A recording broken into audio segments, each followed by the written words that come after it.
San Francisco de Quito, y mi idea es contarles un poco cuál es la utilidad, cómo funcionan y cuál es la utilidad sobre todo de los conteos.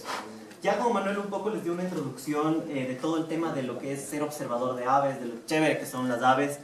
Sin embargo, a pesar de que hay tanta gente observando aves y cada vez más gente observando aves incluso en nuestro país, ustedes se van a dar cuenta cuando lean muchos de los libros que hay una cosa que nos hace falta información sobre esas aves. En muchos casos sabemos dónde están las aves, pero no sabemos cuántas especies hay en un lugar o cómo las poblaciones están. Del pajarito o cafecito que hay en Quito, que todo el mundo le ve, nadie sabe realmente, además de que hay un montón, nadie sabe realmente si es que las poblaciones están estables, si es que las poblaciones están subiendo, si es que las poblaciones están declinando. No sabemos básicamente qué es lo que pasa en general con nuestra biodiversidad. Y lo más preocupante es que las aves es el grupo mejor conocido dentro de la biodiversidad mundial. Y aún así, para la mayor parte de aves del Ecuador, no conocemos qué está pasando y por lo tanto no sabemos cuál es su estado de conservación. Y eso es bien grave, porque por un lado las aves siempre han sido el estandarte de la conservación a nivel mundial.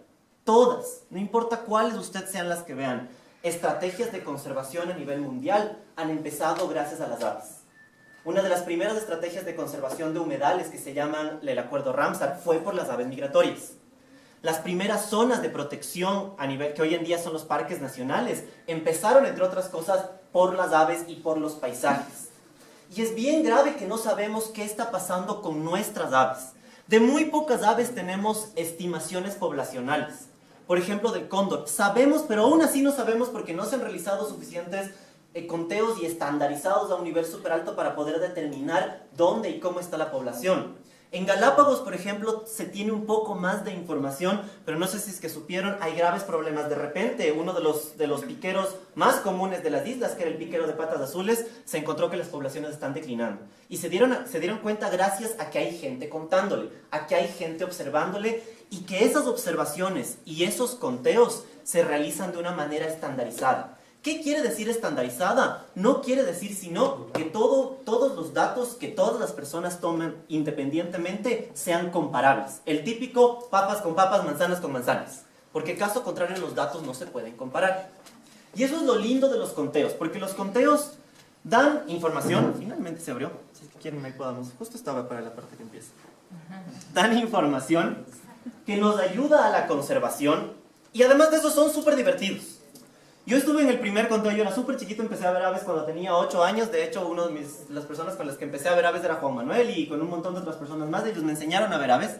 Yo estuve en el primer conteo de aves de Mindo y es una de las cosas más divertidas porque, bueno, además de que uno se levanta súper temprano y está totalmente oscuro cuando empieza a oír los pájaros cantar, las aves cantar, lo más bonito de todo es que uno empieza a ver en muchos casos cosas que normalmente no ve en el día a día, y especialmente con las aves urbanas es bien interesante eso. Como el Juan Manuel decía, si es que uno se pusiese a ver todo lo que las aves hacen, es bien lindo. Vean un día, por ejemplo, cuando ustedes vean después de que llueve a un mirlo caminar y van a ver que los mirlos caminan de lado, saltan de lado y lo que están oyendo son las vibraciones de los gusanos y de repente ¡paz!, clavan el pico y sacan una lombriz. Todas las aves, todos los animales hacen cosas súper interesantes y los conteos lo que nos permiten es registrar cuántas especies, cuántos individuos de esas especies en sitios estandarizados. Por eso es lo que al final de esto vamos a hacer las rutas. Y eso nos da información para la conservación y, como les digo, con diversión. Un poco de la historia de los conteos. La historia de los conteos es bien interesante. Los conteos navideños empezaron en reacción a esto, a la cacería anual de Navidad que se hacía en varios lugares del planeta, pero principalmente en Estados Unidos. Las cacerías anuales que se llamaban Christmas Side Count, lo que competían era gente cazando y matando pájaros y aves en general. Y los que más aves muertas tenían eran los que ganaban el premio. Y todos los años en Navidad habían estas gigantescas cacerías de aves. Se tienen reportes y hay algunas fotografías que estuve buscando pero ya no encontré. Son unas fotografías donde ustedes ven montañas literalmente de pájaros muertos al final de la cacería anual de aves en Navidad. Esto provocó reacciones de varias personas, entre otras Frank Chapman, quien es el que redacta esta primera carta. Y esta es una carta donde él dice, ok, cambiemos esto y empecemos a, en lugar de matar aves, a observar las aves, y que la competencia no sea porque cazamos pájaros, sino porque observamos, anotamos y tenemos datos sobre esas especies. Esto fue para 1900 y de hecho en la Navidad de 1900 Frank Chapman, que para la época era el representante de la Audubon, una de las sociedades de conservación más grandes de los Estados Unidos, que propuso eso. Y al inicio empezaron 28 personas, con 25 conteos en total en Navidad, tanto en Canadá y en Estados Unidos. Y tuvieron un registro de alrededor de 90 especies. Esta es una de las fotografías de uno de los primeros grupos que participó en los conteos navideños. Al inicio empezó poquito y en ciertas poblaciones, principalmente donde la Audubon tenía la mayor cantidad de influencia, pero con el tiempo ha ido creciendo y es impresionante los datos de hoy en día. En el 2012 hay 71.531, hubo 71.531 participantes en total, es un montonón de personas viendo aves. Se hizo en 2.360 círculos de conteo, puntos independientes, es decir, no aquí como senderos diferentes, sino en sitios completamente diferentes, Mindo, Cosanga, y se registró un total de 640 especies. Lo interesante de esto es que estos 112 años han revelado información súper importante sobre, por ejemplo, cambios en las poblaciones de las aves. Y una de las cosas más importantes que han revelado es que las problemáticas, las que están teniendo más problemas, no son las aves que todo el mundo dice son raras, porque en algunos casos esas aves son raras naturalmente tienen densidades bajas. Por ejemplo, los predadores, nunca hay densidades muy altas de predadores, son naturalmente escasos. Pero estos conteos, estos 112 años de información han revelado que los que más están teniendo problemas son las aves que nosotros comúnmente les llamamos aves comunes, el pájaro de todos los días, el pajarito café que anda por ahí. Y ya, por ejemplo, en Inglaterra se ha revelado esto y están súper preocupados que de las 150 aves en Europa en general, que están consideradas de las reproductivamente comunes en esa zona, por lo menos 20 especies, incluidas el gorrión europeo, el ave más común de todas las ciudades europeas, hoy en día está considerado o en un equivalente a lo que se llama en peligro de extinción. ¿El problema cuál es? El problema es que la gente no se daba cuenta, porque cambió de tener 10 millones a 5 millones. Uno dice, igual es un montonón, pero igual es una disminución del 50%. Y si es que ese 50% sigue cayendo, nos puede pasar lo que le pasó a Estados Unidos con el ave más común de Estados Unidos, que de hecho era el ave más común del mundo. La paloma viajera o la paloma migratoria era el ave más común del mundo. Se reunían millones. Literalmente los dibujos, y de hecho este dibujo de aquí representa... Este dibujo de aquí representa a una cacería de Navidad de un grupo de palomas migratorias. Decían que parecían una nube. Habían tantos millones que podían producir un efecto similar a un eclipse de la cantidad de aves que volaban encima de las poblaciones. Eran millones de estos animales, se reproducían en los bosques de Estados Unidos, era el ave más abundante del mundo. Uno de los grupos migratorios se decía que podía ir cubriendo todo el estado de Nueva York. Así de impresionantes eran las poblaciones de esta especie. Hoy en día está extinto. A inicios de 1900 se murió la última de las palomas migratorias, que se llamaba Marta, en el zoológico de Cincinnati. De hecho, hace poquito se celebró el Día de la Muerte de Marta. El ave más común del mundo se murió, se extinguió. Y el problema es que casi nadie se dio cuenta. Los primeros científicos de la Audubon, los primeros ornitólogos, se empezaron a dar cuenta cuando literalmente ya no veían millones de millones, sino que empezaron a ver 100, empezaron a ver 20, y un día solo encontraron una. Y el problema es que eso nos podría estar pasando con las aves más comunes, con las aves que nosotros vemos día a día. Una nota simpática al lado de esta nota tan triste es que quien empezó todo esto de los conteos tiene una cercanía súper especial con Ecuador, y es Frank Chapman. Frank Chapman fue, si es que ustedes han oído de las guías de los Birds of Ecuador de Richley Greenfield, o la última, La Cafecita, pues él fue el primer autor de no era una guía propiamente dicha, era como el libro, la Biblia de aves del Ecuador, por un montón de tiempo. Él en 1926 publicó este libro que se llama La distribución de la vida de aves del Ecuador, una contribución al estudio y al origen de las aves, de las aves andinas. Y ahí, por ejemplo, incluso él presentaba algunas especies nuevas. Quien haya visto, por ejemplo, aves en el occidente, va a haberle visto a este. Yo no me sé los nombres ni en español ni en inglés. Se llama Verrora melanura. Es un periquito. No soy malo para los nombres de español. Y este, si es que alguien ha tenido la suerte de ir a ver aves en la cordillera del Cóndor, este se llama Pirrura albipectus. Son dos de los loritos más bonitos que existen en Ecuador. Y eso es bien interesante y es bien chévere que aquí en Ecuador, hoy en día, los conteos que se hacen aquí en Ecuador, en términos de números y de impacto, porque aquí ya hemos hecho casi en un montón de círculos como el de Mindo que se hace año tras año y somos de los ganadores, de los que más especies vemos. Eso es bien chévere, incluso teniendo en cuenta esta unión histórica que tenemos con el creador de los conteos de aves, que era Frank Chapman. La información que pueden dar, por lo tanto, los conteos es súper interesante. No solo es un factor de ir a ver aves, es un factor de ayudar a que esas aves sigan con nosotros y sigan cantando todas las mañanas y que podamos darle un poco más de espacio en nuestros lugares, no tanto cemento, que podamos apreciar como Carrera Andrade apreciaba y que nosotros igual podamos decirles a las otras generaciones, eso que canta es un gorrión. La información que nos da es, por ejemplo, del estado de la riqueza de las especies, es decir, cuántas especies hay en donde nosotros vayamos. Y hoy en día hay un montón de estudios que revelan que aquí en Quito es bien rico en aves, en diferentes especies de aves. Y lo bueno es que también tenemos una gradiente de hábitats, es decir, una diferencia de hábitats súper interesantes. Ustedes pueden estar en 15 minutos de aquí en Cumbayá, en un bosque medio seco, pueden subir al teleférico y ya están en el páramo, pueden ir a la parte de Guayabamba y están nuevamente en el seco, pueden ir para allá, Papayacta, ya están en una parte de páramo o otro tipo de páramo, el que está en el Pichincha, cerquita de Quito.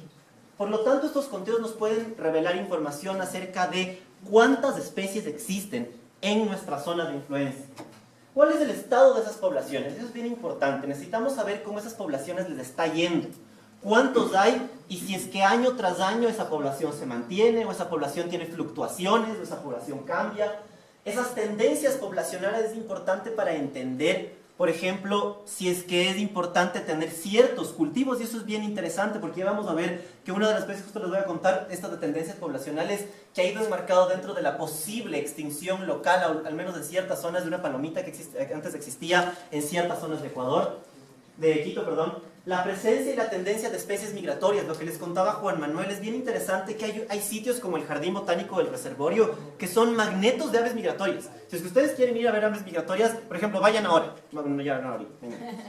Mañana, los que vayamos al reservorio, seguro vamos a verles a las cercetas por ahí nadando. Y todos los años, más o menos en agosto, por ahí va la fecha de llegada, llegan los grupos de cercetas andinas. Si es que uno quiere ver aves como por ejemplo las reinitas migratorias, vayan al jardín botánico en la época de migratorias y seguro que van a ver, aunque sea la más común, que es Dendroica fusca, me salen los nombres viejos. Los efectos de cambio de hábitat y del clima también es otra cosa bien importante, saber cómo las tendencias urbanas, suburbanas y rurales están cambiando en la presencia y en la abundancia de las aves. Piensen lo que pasaba hace 30 años cuando el Juan Manuel empezó a ver aves. Bueno, no empezaste en esa época, pero donde trabajaba haciendo esas cosas. No habían todas las plantaciones de flores que hoy en día rodean a todo Quito. ¿Cómo ha cambiado eso, la presencia de aves aquí? Y por ejemplo, es bien interesante el caso de esta palomita. Esta palomita que se llama Columina passerina, que es la cuturpilla, una de las palomitas más chiquititas que existen aquí en Ecuador. Y la pariente es otra más grandecita que anda por aquí, la tórtola, que se llama Zenaida auriculata. Eran el alimento favorito de un halcón que se llama el halcón peregrino. El halcón peregrino, Nancy Hilgert, ella reporta una anidación de halcón peregrino en la zona de Guayabamba. Y el otro día estaba conversando con Nancy, también estaba conversando con otras personas que en el sur, en Cañar, han encontrado nidos de halcón peregrino. El halcón peregrino usualmente es peregrino, es migratorio, pero tenemos poblaciones residentes. Y en Cañar también encontraron una población, y lo que encontraron es que sí, efectivamente, su principal alimento son estas palomitas y la otra más grande, la común de aquí. Y lo que estábamos hablando con la gente que trabajaba en halcones, ellos decían, ¿por qué desapareció la población de Guayabamba? Y es posible que haya desaparecido porque las zonas donde antes se cultivaban, por ejemplo, alberjas y otras cosas que las tórtolas se comían y las columinas paserías se comían, y ahora no existen. Ahora simplemente ustedes vayan y parece que hay una gran piscina, no son piscinas, es simplemente un montón de toldos de los invernaderos de flores. Entonces, ¿cómo esos cambios en el hábitat, en la presencia de ciertas especies, están influyendo a otras especies y a la presencia de estas ya no se ven casi por aquí? Por ejemplo, en Cumbayá yo he visto aves desde que empecé en la universidad hace un montón de tiempo, ya no las veo. Cuando yo entré a la universidad y hice mi primer trabajo de aves ahí en la universidad, esta especie se la podía encontrar en el campus de la San Francisco. Hoy en día ya no se la encuentra. Ya no aparece. No, yo no la he visto en los últimos 10 años en el campus de la universidad. En el reservorio de vez en cuando aparece, pero es súper raro. Ustedes se van al Chicha y ya es un poquito más común, pero se nota clarito que la abundancia de esa especie ha cambiado.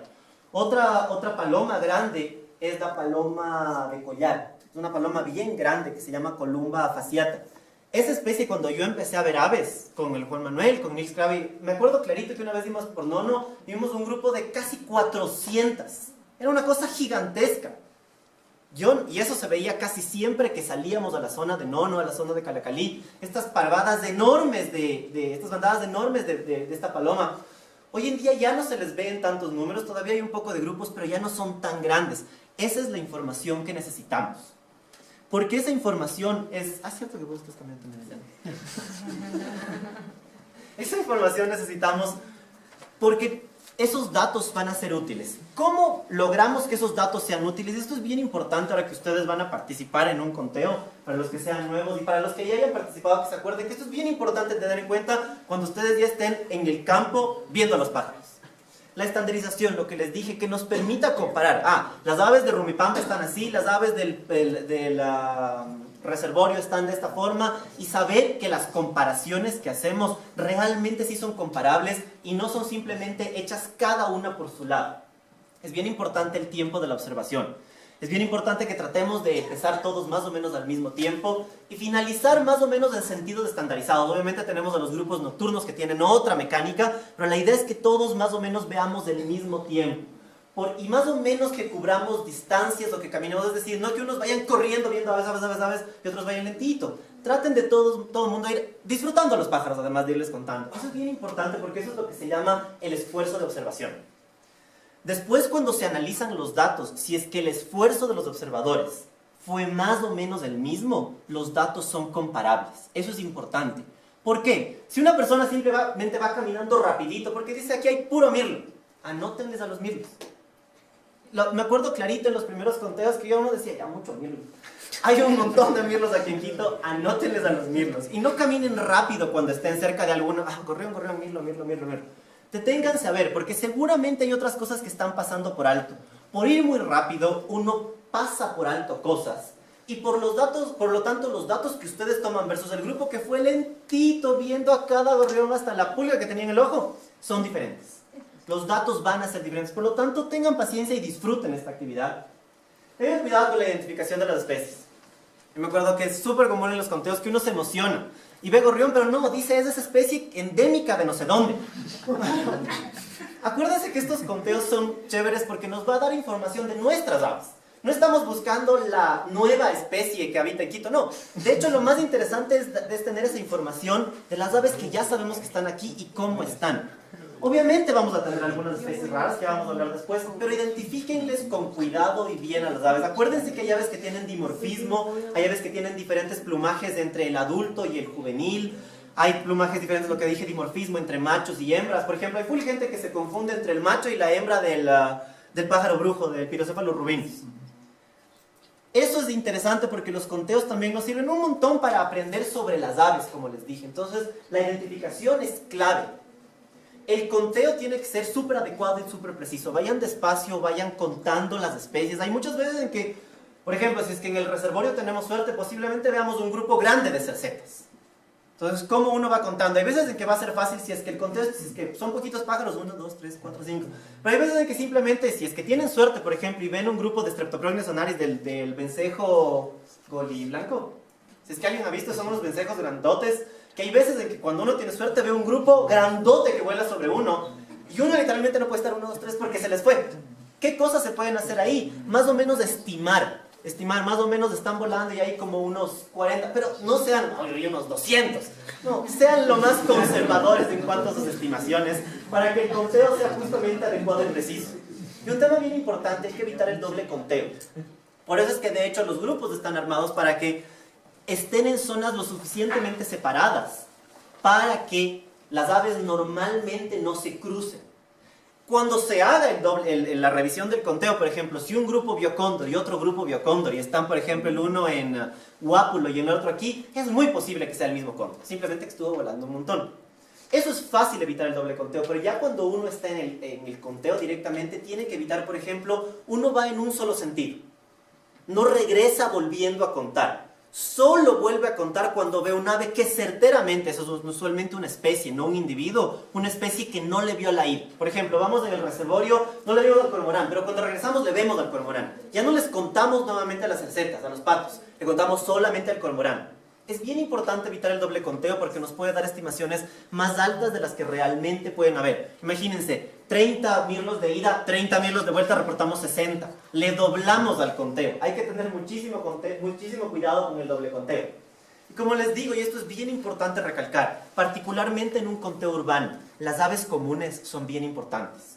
Porque incluso ya cuando ustedes piensen en hacer, por ejemplo, en estudios de impacto, ¿qué es lo más importante? Lo más importante no necesariamente son las raras, son las comunes, porque usualmente las comunes son las que a ustedes les permite tener un estándar de lo que está sucediendo, porque pueden tener bastantes registros. Por ejemplo, una común que esté solo en bosque versus una común que solo esté en pastizal. Tienen suficientes datos y pueden comparar y saber dónde está cada una de las especies. Es bien importante el estatus de las comunes y sabemos que las comunes están sufriendo bastante, especialmente por los cambios en las prácticas agrícolas y por la expansión de las zonas urbanas a las zonas agrícolas. Piensen ustedes que hace muchos años, o sea, piensen hacia los 40, en los 50, ni siquiera había nada más allá de la Colón, un montón de esos eran pantanos. Luego los pantanos se eliminaron, ahora está una ciudad ahí. Piensen hace 20 años, Carapungo estaba súper lejos y estaba rodeado de áreas suburbanas, áreas rurales. Ahora es simplemente un montón de ciudad. Entonces, esos cambios urbanos, rurales y en paisajes agrícolas provocan cambios bien importantes a las aves que nosotros les llamamos aves urbanas. Y eso es una de las cosas bien interesantes que podemos detectar. Y finalmente, debe de haber una especie rara, pero la especie rara debe ser evaluada con mucho cuidado y mucha modestia. ¿Y a qué me refiero con modestia? Uno a veces dice, como yo vi una ave rara, le voy a defender con alma, corazón y vida y tiene que ser rara porque, wow, vi una ave rara. Hay que tener mucho cuidado con eso. O sea, chévere ver una ave rara, pero van a tener ustedes un formulario específico que va a permitir evaluar si es que realmente lo que vieron es una ave rara o una variación de plumaje o una identificación diferente a lo que realmente. Hay muchas especies que son, particularmente las aves raras, eso es lo único malo. La mayor parte de aves raras, además, son difíciles de identificar. Piensen en el reservorio un playero y que alguien diga, es que vimos calidris cualquier raro. O sea, los calidris, los playeros, son recontra difíciles de identificar y hay que hacerlo con mucho cuidado. Entonces, la parte de las aves raras, chévere tenerlas, pero uno tiene que dar suficiente información para soportar y evidenciar que esas son realmente las especies registradas. Para la conservación, todos estos datos nos va a permitir hacer análisis de series poblacionales. Y, por ejemplo, ya hay un paper que salió para Ecuador, un artículo científico que revela un dato bien interesante. Y es uno utilizando los datos del conteo de aves acuáticas. Hace un par de años ya publicó Aves y Conservación, la Fundación Ornitológica del Ecuador. Ellos utilizaron datos de los censos de aves acuáticas que se realizan en febrero y en... ¿Alguien se acuerda qué otros meses? Febrero y julio creo que es, no me acuerdo muy bien. ¿Qué es lo que hacen? Lo mismo que nosotros, solo que ellos salen a humedales, a lagunas principalmente, en algunos casos riachuelos, pero principalmente lagunas y diferentes tipos de humedales y cuentan las aves. Y ya se publicó, ya se hizo el primer análisis de series poblacionales. Es decir, a lo largo de los años, ver cómo están cambiando las gallaretas, las fochas, las garzas, etcétera, etcétera, en esas zonas. Y cosas interesantes, se pudo detectar patrones, en algunos casos de estabilidad poblacional, que es súper chévere. Quiere decir que, si bien nuestros humedales no están perfectos, por lo menos no están tan mal, excepto algunos. Y por ejemplo, se identificó que Yambo está teniendo problemas. Y claro, uno puede decir, claro, cualquiera que va a Yambo ve que parece un charco botado, quien ha ido a Yambo. No es difícil identificar, pero es diferente cuando uno tiene datos. Lo que les decía aquí, cuando uno tiene datos, es más fácil ir al municipio, ir a la prefectura y decirle, verá, no es solo mi apreciación de que Charco es Yambo es un charco, sino que mire, los datos sí reflejan que las aves de ahí están siendo afectadas porque todo el proyecto se cayó, porque ya no hay nadie que cuide, porque botan basura por todo lado, porque hay cacería furtiva. Hagamos algo. Sin datos es bien difícil. Los datos también, ¿qué es lo que revelaron? Por ejemplo, que colta está siendo ahora súper importante para una especie de zambullidor que está en serio peligro de extinción aquí en Ecuador, que es el zambullidor plateado. El zambullidor plateado antes tenía poblaciones súper grandes en la mica, luego la población empezó a decaer y se pensaba que estábamos viendo la próxima extinción de un ave de aquí en Ecuador, pero menos mal algunas de las parejas se han ido a colta, están reproduciéndose ahí. Entonces podemos ya tener estos análisis, saber las poblaciones cómo están cambiando. Se puede detectar especies sensibles a cambios. Por ejemplo, confirmar si es que Columbina passerina es o no sensible a estos cambios que les dije yo. Tal vez ya con los datos resulte que no, que simplemente yo solo veía en el campus de San Francisco y en el reservorio nada más porque están al lado de mi casa. Pero realmente la paloma está por todo lado en otros lados. No sabemos. El problema es que ahorita la respuesta a todas esas cosas es no sabemos. El rato que tengamos datos podemos saber si es que esas especies realmente son sensibles a los cambios. Otra, detectar áreas que son promisorias e importantes para la conservación. Y realmente en este último año, gracias a todos los miembros del círculo de observadores, se ha encontrado que hay nuevas áreas que son importantes. Áreas que ya sabíamos, como les dijo Daniel, el jardín, el reservorio, que algo ya se había oído. Pero por ejemplo, ¿cómo se llama el de aquí atrás? ¿Se fue el nombre? ¿Dónde fueron la otra vez? Guápulo. El de Guápulo. O sea, un día alguien fue a Guápulo, la Eli fue a Guápulo y wow, había un montón de cosas. Nadie había ido. Nadie sabía que ese es un área y se le contó a la gente de ahí, se le contó a la gente de parques y dijeron, ¿en serio? Y hasta se emocionaron y empezaron ya a tener actividades y eso es importante, particularmente si es que tenemos en cuenta que la ciudad es un sitio urbano, es un sitio que está principalmente construido para que viva gente. Por lo tanto, no es siempre el objetivo que haya además aves. Pero si les vamos comunicando a las autoridades, a la gente, lo que decía Juan Manuel, ya cuando la gente sabe que hay alguien al que le gustan los pájaros, hasta por vergüenza no hacen cosas. Ya empiezan a contarle uno de los pájaros que hay ahí. Por ejemplo, donde yo vivo antes les mataban a las serpientes. Yo vivo por Cumbayá y les mataban siempre a las serpientes. Un día le dije al guardia, dígale a la gente que si es que hay una serpiente en la casa me avise. Ahora ya no les matan, ahora me avisan. Yo lo que hago es botarles de la quebrada. Pero ya por lo menos no les matan. Sí hay un cambio de actitud en la gente. Y eso es bien importante. Necesitamos que estas áreas sean detectadas, que sepamos que si es que el parque inglés es importante para tal o cual especie, le digamos a la parte zonal del municipio, se haga algo en ese parque para que la gente se sensibilice. Y esto implica un involucramiento de las comunidades humanas locales en la conservación de las aves. Y si es que no podemos lograr que la gente de Quito se involucre con las aves de Quito, ¿cómo podemos esperar que se involucren con las aves del Ecuador? Si es que no lo logramos con el pájaro vecino nuestro, mucho menos vamos a lograr con el ave que vive en Yasuní. Entonces sí tenemos que hacer una labor súper fuerte en casa. Y miren que uno puede no siempre saber, pero hay un montón de áreas verdes aquí en Quito. Esos solamente son los parques metropolitanos. Pero hay un montón de otras áreas verdes. Vayan ustedes a Google Scholar y van a ver que de repente hay unos manchones que nadie sabe ni de quién son esos espacios verdes, pero son súper interesantes. Si es que logramos que haya un mejor manejo, apoyarle al municipio, uno siempre dice es que el gobierno, ayudémosle entonces al gobierno. Si es que tanto no hacen lo que nosotros queremos, ayudémosle. Tal vez no lo hacen porque si nosotros no tenemos datos que nos gustan las aves, mucho menos van a tener ellos. Ayudémosles con los datos. Y obviamente todo esto tiene un componente de diversión. Las aves son realmente lindas. Hay un montón de gente al que no le gustan los bichos, no les gustan las arañas, no les gustan las serpientes, no les gustan los sapos.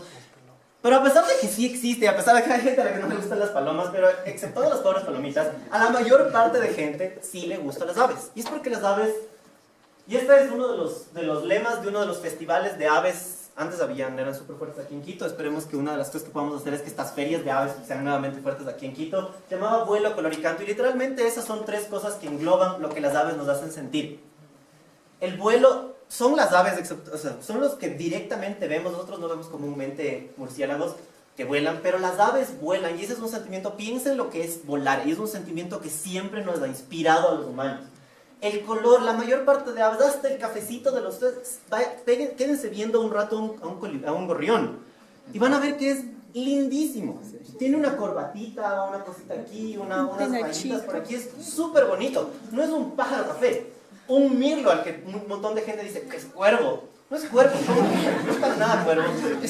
Vean las patas, vean el pico, vean alrededor del ojo, vean el comportamiento que tiene. Y el canto. Los mirlos, por ejemplo, no son de los más especialistas, pero son de las aves que les imitan a otras especies. Ahorita no me acuerdo cuántos cantos puede hacer un mirlo, pero ustedes escuchen un día un mirlo y van a escuchar que canta súper bonito. Y el canto típico de Quito, cuando uno amanece o regresa a la farra súper temprano, a los gorriones cantando. El vuelo, el color y el canto es algo que sí le hace a la ciudad mucho más linda. Esa capacidad de tener a estos otros vecinos junto a nosotros. Y pensando lo que les dije hace un rato, son el estandarte de la conservación. O sea, las aves sí son interesantes porque además de eso son fáciles de observar. Si es que ustedes les dan un censo, un inventario de reptiles, es bien difícil de encontrar. De algunas especies encontramos una piel, ni siquiera la serpiente, sino una piel en un año. Son difíciles, no son tan fáciles para tener datos que sean fuertes para estrategias de conservación, pero las aves sí. Conocemos mucho, les podemos identificar, tenemos guías, nos podemos aprender el canto. Los cantos no son mortalmente difíciles, por lo menos los más básicos. Y eso nos crea un montón de apreciación por la naturaleza, un bienestar de nuestra ciudad, y es bien lindo. O sea, no podemos, me imagino que todos están aquí porque las aves son realmente lindas. Miren el equipo, es impresionante. Muchas gracias.